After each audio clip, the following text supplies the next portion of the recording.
From the Cronkite studios in downtown Phoenix, this is Cronkite News.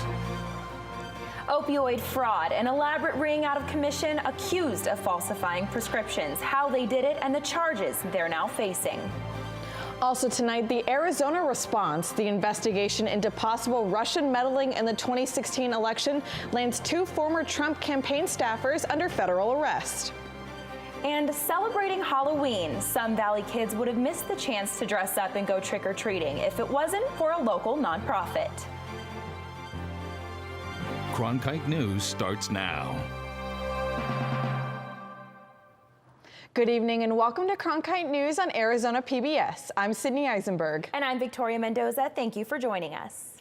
An elaborate ring to fraudulently prescribe prescription pain medication is now out of commission, and the case serves to show the depths of criminal activity now linked to the opioid crisis here in Arizona. Cronkite News reporter Kevin Gessner has the details on the crime ring, which led to 8 indictments today. Attorney General Mark Brnovich announced 2 arrest warrants today for a mastermind and her accomplice who made up fake prescriptions to get people pain pills, skipping state-mandated checks. But neither 29-year-old Amanda Lee Doyle or 25-year-old Gavin Robo have been located. And here's how the ring worked, according to the Attorney General's office. Amanda Lee Doyle is a former medical billing assistant employed at Silver Creek Medical Associates in Bullhead City. According to the indictment, Doyle used her position to create fake electronic prescriptions for opioids. Doyle allegedly recruited patients so she could create fictitious patient profiles in a software program used to write electronic prescriptions. According to the Silver Creek Medical Associates, those patients were never seen by a doctor. Doyle allegedly wrote fraudulent prescriptions for those patients and then demanded the patients give her back a portion of the pills after the prescriptions were filled. According to the numbers from the State Department of Health in Arizona, nearly 400 people have died from overdoses since June 15th. Checking the state's database for those with a prescription history, about 40% of those suspected of overdose had received opioid prescriptions from 10 or more doctors. Doyle faces 26 felony charges for fraudulent opioid prescriptions. 7 others, including Robo, also face charges. In the media center, Kevin Gessner, Cronkite News. Cronkite News is dedicated to covering the opioid crisis. Our documentary, Hooked RX, From Prescription to Addiction, highlights the problems of painkillers here in Arizona. Find resources for getting help online at hookedrx.org. Arizona leaders in the nation's capital are sounding off after President Donald Trump's former campaign manager, Paul Manafort, and former Trump campaign official, Rick Gates, both pleaded not guilty to federal felony conspiracy charges. It's all connected to an investigation into potential Russian meddling in the 2016 election. Reporter Madison Connor is tracking the latest. Manafort and Gates surrendered to federal custody this morning. They face charges that include conspiracy against the United States, conspiracy to launder money, and providing false statements. Representative Raul Grijalva released the following statement after hearing the news. Where there's smoke, there's fire, and where there are alleged tax cheats and conspirators, there's the Trump campaign. The immediate question is whether President Trump allows our justice system to work or if he attempts to help his henchmen, Paul Manafort, Rick Gates, and others, skirt accountability and consequence for their crimes against the American people. But those who support the president expressed concern about the source of the evidence used to issue the indictments. That's why I'm real happy Congress is going to be looking into it. I'm excited about that opportunity. I've been asking for it amongst some of my colleagues on the Judiciary Committee for months now for this opportunity. And now that this evidence regarding Fusion GPS is out, and the stories that are out saying that's what FBI relied upon in its investigation, I think we need to really get to the bottom of this. Representative Andy Biggs is referring to the unverified dossier created during the 2016 campaign. If convicted, Manafort faces between 151 to 181 months in prison, while Gates faces 121 to 151 months, and both will appear before the court on November 2nd. President Donald Trump tweeted that the alleged misdeeds by his former campaign chairman were years ago and insists there was no collusion between his 2016 campaign and Russia. In the broadcast center, Madison Connor, Cronkite News. And one of President Donald Trump's policies involving the military may have to be walked back. This after a federal judge in Washington blocked parts of the administration's transgender military ban. Today's ruling stops the military from prohibiting transgender people from enlisting or re-enlisting, but the court did uphold a portion, including one that blocks military personnel from having sex reassignment surgery. Common items like laptops, tablets, even children's toys. The Transportation Security Administration says they've all been used to disguise explosive devices. That's why the TSA is now requiring flyers to go through another security step before boarding a plane, as Cronkite News reporter Andrew Nicola explains.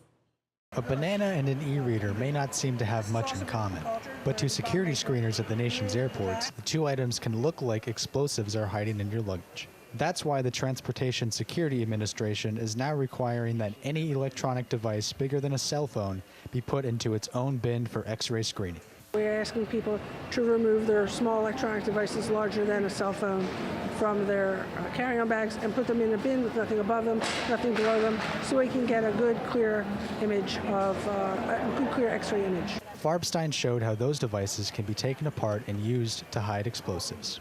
As for the bananas, foods with that consistency can look like explosives on the scanner, so TSA is suggesting, but not requiring, that you take them out too. People in Phoenix Sky Harbor have experienced this possibly longer security process, but starting soon, people across the country could begin to see changes in their wait times in their airports. TSA concedes the extra steps might add to wait times, and it is again reminding travelers to leave plenty of time before their flights.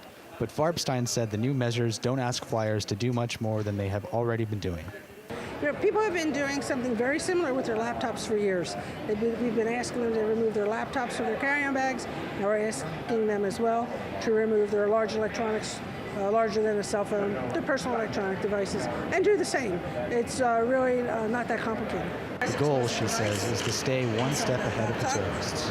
Reporting at Dulles International Airport in Virginia, Andrew Nicola, Cronkite News.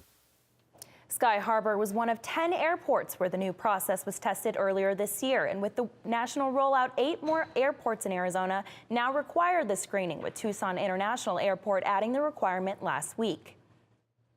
The Tucson Unified School District is a little cash-strapped after a drop in enrollment. The district has to make a mid-year $4.5 million budget cut. The district says nearly 900 students who were projected to go to schools in the district decided to go elsewhere. That drop in enrollment affects how much money districts get. The Tucson School District hopes to keep the cuts from affecting classrooms. And nearly 2 months after President Trump's decision to end DACA, students at ASU are still showing their support for Dreamers. They did so in a big way by marching through ASU's Tempe campus, calling attention to the issue and reminding people the fight continues. Cronkite News reporter Fortessa Latifi was there as ASU students took to the streets. This is what democracy looks like! All different kinds of voices coming together as one and fighting for the rights of Dreamers. I'm an ally. So I support DACA and I support their rights to be here.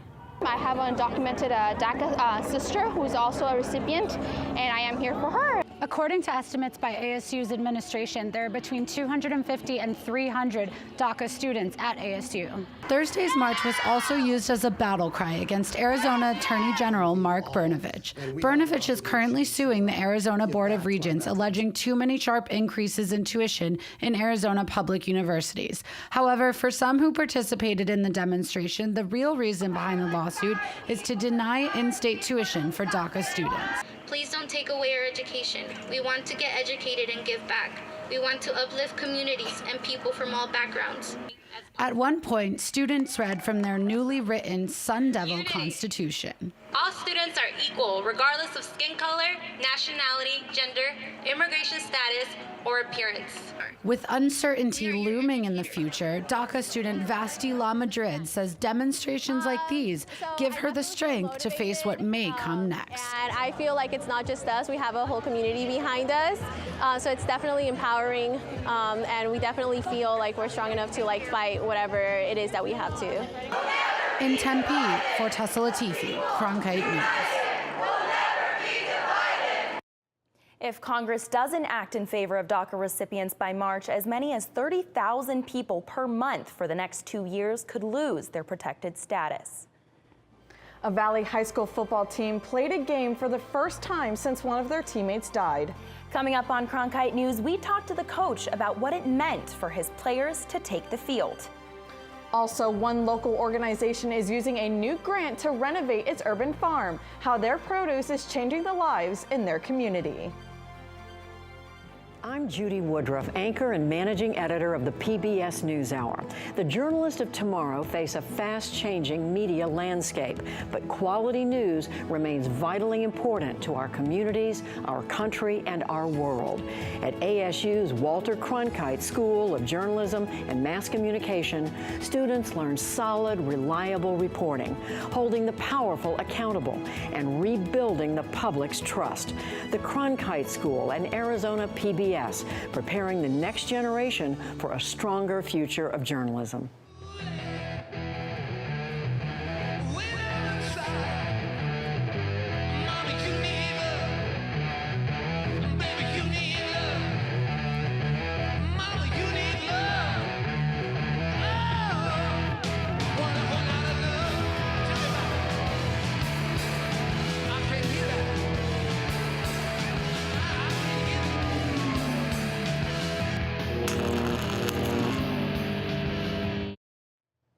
The death of a Moon Valley High School football player has been ruled accidental.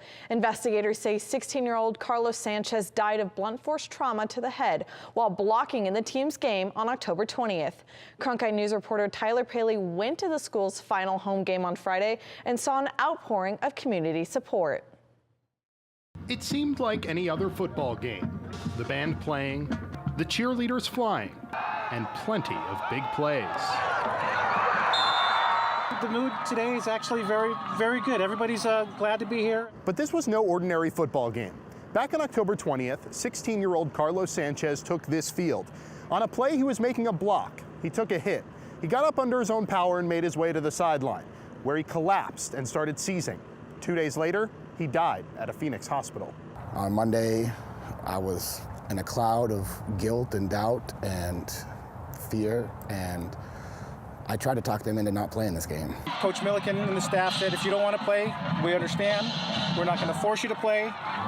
Again, it's your guys' decision. And from what I understand is more than 95% of the remaining players said that they wanted to play. The game wasn't close, and the Rockets lost to Peoria by a score of 53-8. But the memory of Sanchez is what prevailed on Friday night. And to Milliken, that's the best legacy he could leave. Off the field, just always had a smile on his face. Always, he was the kid walking up and down the sideline trying to keep people's spirits up when the game went bad. He was just a source of strength for this team. The Arizona Interscholastic Association told Cronkite News the school followed the proper protocols and emergency procedures after the play. In Phoenix, Tyler Paley, Cronkite News. Now, if you want to help, the team's Booster Club has set up a GoFundMe page for the Sanchez family. Visit our website at cronkitenews.azpbs.org to find out more.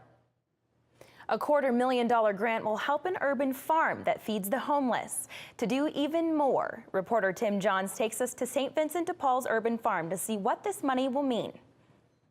Nika Forte is the coordinator for the St. Vincent de Paul Society's Urban Farm, a program designed to combat food insecurity for homeless people by providing them food grown freshly on their farm. It was to get more of the homeless guests that we service on campus eating more nutritious and healthy foods. For many of the people that St. Vincent serves, the food provided to them is an invaluable part of their lives and might be the only meal that they have all day. Having a meal and a wholesome meal, like fresh vegetables and fresh fruits,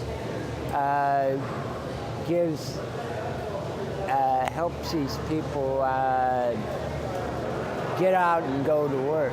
Although founded only 4 years ago, the program has proven successful and now feeds hundreds of people every day. The farm will now undergo a massive renovation thanks to a $250,000 grant that it received from Valley Partnership. That money will help the project expand its services to include providing educational and employment training. We're also starting up an apprenticeship program where we partner with Martori farms and some of our local nurseries and farms to get clients who work with us in the urban farm working the skills they need to work and get back into society to be more sustainable and can take care of themselves. Because for Forte, it's not just about helping those in need. It's more than just a place for us to grow food. We want it to be kind of a vehicle for whole health and wellness. And Forte is looking forward to having her plate full with the new program starting up on the farm. In Phoenix, Tim Johns, Cronkite News. The Urban Farms renovations will double its current growing capacity in addition to providing the new apprenticeship programs. The farm plans to have renovations completed by Saturday, November 4th. During Halloween, there's plenty of pop-up haunted houses for trick-or-treaters to enjoy. But there are some homes where the haunting doesn't stop. Coming up on Cronkite News, buyer beware. Are realtors keeping secrets from you? Find out what spooky home information they don't have to disclose unless you ask about it. It is overcast today in Phoenix with 84 degrees and a humidity of 19%. Now, those cool temperatures are finally coming our way, but how low are they going to get? We'll talk more about that next. This fall. I'm so excited! What? From the inspiring to the amazing. You're in the presence of history. The compelling. He said, "Welcome home." It was just a powerful moment. To the astounding. I promised myself I wouldn't cry.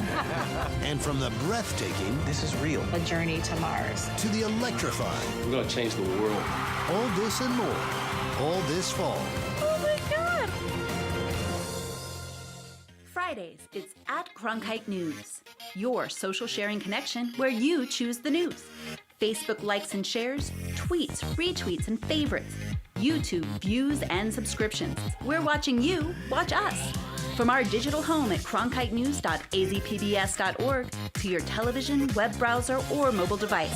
Find us on Facebook, Twitter, and YouTube. Then join us for At Cronkite News, our weekly refresh, each Friday at 5 on Arizona PBS. I'm Ted Simons, host and managing editor of Arizona Horizon. Join us each weekday at 5:30 and 10 as we bring you the top newsmakers who impact the state. We cover the stories in depth that shape and affect our local communities, and we take the time to ensure that all voices are equally heard. For more than 30 years, Arizona Horizon has been your voice and your source for what matters most, right here on Arizona PBS. Haunted houses are popular around this time of year, but would you knowingly buy a house rumored to have ghosts? Kiriko Marinier is at the Hotel San Carlos in downtown Phoenix. Long rumored to be haunted, she's been looking into what sellers have to disclose when it comes to those rumors. This hotel has offered ghost tours in the past that have attracted a lot of curious visitors. However, that is not always the case for the real estate industry, where selling a potentially haunted house would only attract the bravest of buyers. Yes, Casey Moore's is a haunted house. David Schleifer is the general manager of Casey Moore's Oyster House in Tempe. He's been working at the bar since 1989, and in that time has seen his share of paranormal activity. All of a sudden, my tie went to the left, and it went back to the right. And I felt it, and I stopped. In 1983, Patricia St. Vincent did not know the house was haunted until after she bought it. Arizona law says that sellers must disclose certain things about a home, such as its structural integrity and environmental issues it may have. Paranormal activity, not on the list. When it comes to like a haunted house, that's what's called like a psychological effect of the property. So there's no obligation to disclose it automatically in Arizona. Salvion says if asked, sellers have to tell the truth about if a house is believed to be haunted. A case in New York dealt with a seller who had previously advertised the house as haunted, but held that information when a potential buyer asked about it. So later the buyer was able to get out of the deal because there was no investigation that the buyer could have done. You have to do your due diligence, do your research, maybe talk to the neighbors, and find out if the house is rumored to be haunted. Real estate agent Shelly Sakala says the Hotel San Carlos is believed to be haunted, which is a reason some people stay there. But at Casey Moore's, they say ghost rumors are not really a selling point. It just comes with the charm and the mystique, and it's a story to talk about. A recent study on Realtor.com says that 33% of people would be willing to live in a haunted house depending on the type of paranormal activity. In Phoenix, and Kiriko Marania, Cronkite News. This year's summer has been dragging on. We've been above 90 degrees for 192 days. Christiana Fadul is here with a look at our full forecast. Christiana, it looks like we may finally be done in the 90s. Yes, there is finally good news for us here. So right now in Phoenix, it is 85 degrees, mostly cloudy with a humidity of about 85%. Now, as we take a peep at the weather moving through the entirety of the Southwest, we are not really seeing any rain coming our way, just a bunch of clouds. So right now this year, this will be the first year since 1999 where Arizona has not seen a bit of rain. So now moving into our forecast for the entirety of the state, we are going to see those cooler temperatures pretty much throughout the entire state, as I said before. So in the Grand Canyon, it's 61 degrees, in Lake Havasu, 86, and then in Tucson, it is 83. Now moving it closer into home into the valley, we are seeing those cooler temperatures pretty much everywhere except for down in Gila Bend. So there it is 92, in Scottsdale 82 degrees, and then in Chandler 84. Now taking a look at the weather for the rest of this week, for Halloween it is going to be a wonderful cool temperature, 82 degrees for our kiddos out there. Although as it drops to 62, I do recommend giving them a sweater to take along with them. Now moving through to the rest of the week, we are going to see the mid 80s all the way through to Monday where we have clear skies, a high of 79 and a low of 59. For Cronkite Weather, I'm Christiana Fadul. There are some smoking conditions up north. The north rim of the Grand Canyon is being treated with prescribed burns to clear out dead vegetation to better manage any wildfires in the future. The Kaibab National Forest at the Grand Canyon has the perfect conditions right now for what is called a burn window. These warm, dry, and windy conditions are aligning for the ideal time frame that has already allowed Northstone Fire Management to treat several thousand acres. And as the conditions continue, they can treat more than 13,000 acres in the area. It's crucial these burns are done in order to help prevent the spread of future wildfires. Excited because the tip over prescribed burn we just completed, that's an area that hasn't seen fire in over 100 years. And so we had a significant buildup of vegetation in that area. It's in a mixed conifer area of the park, and it's an area that we don't commonly see fire just because of where it was located. And so it was really important for us to get in there and treat those fuels to clean out some of the vegetation on the forest floor. While the smoke may cause a short-term impact on the area, Northstone Fire Management is looking forward to the long-term benefits of these burns. A Valley nonprofit is making sure some Valley kids can celebrate Halloween. Still ahead on Cronkite News, we were there as the kids were given their Halloween costumes for free.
Halloween is tomorrow, but some Valley kids would have missed the chance to dress up and go trick-or-treating if it weren't for a local nonprofit.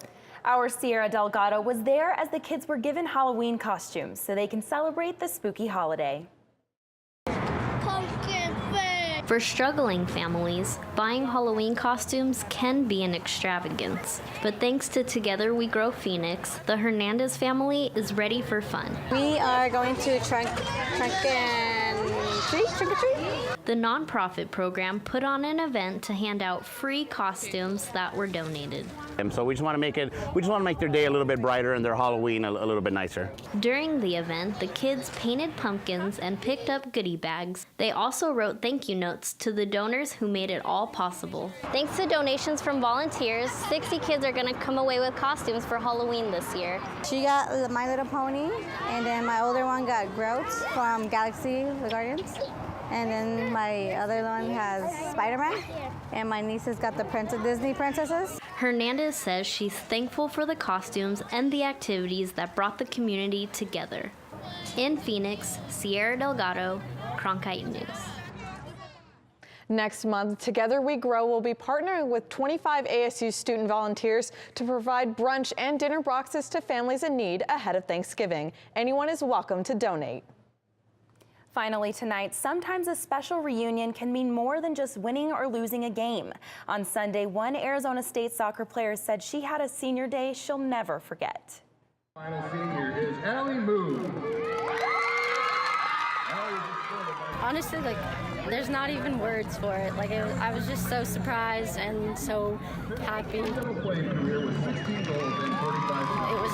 It was amazing turning around and actually physically getting to see him. Yes, Allie, turn around. To have him back, it's been a year and a half since I've seen him last, and we're super close, so it was the best feeling ever. It was amazing and awesome. I told her last time I saw her, I'll be there for your senior game, and so I got to fulfill that promise. And let's hear it one more time. Marine Corps Lance Corporal Eric Cruz. Cronkite News is proud to be the news division of Arizona PBS. Here's what's coming up on Arizona Horizon. On the next Arizona Horizon, we'll hear about a plan to improve the Valley's economy through the arts. And we'll discuss freedom of speech on college campuses with First Amendment attorney Floyd Abrams. That's the next Arizona Horizon. That's it for Cronkite News tonight. Thank you for joining us. For top Arizona stories anytime, go to cronkitenews.azpbs.org.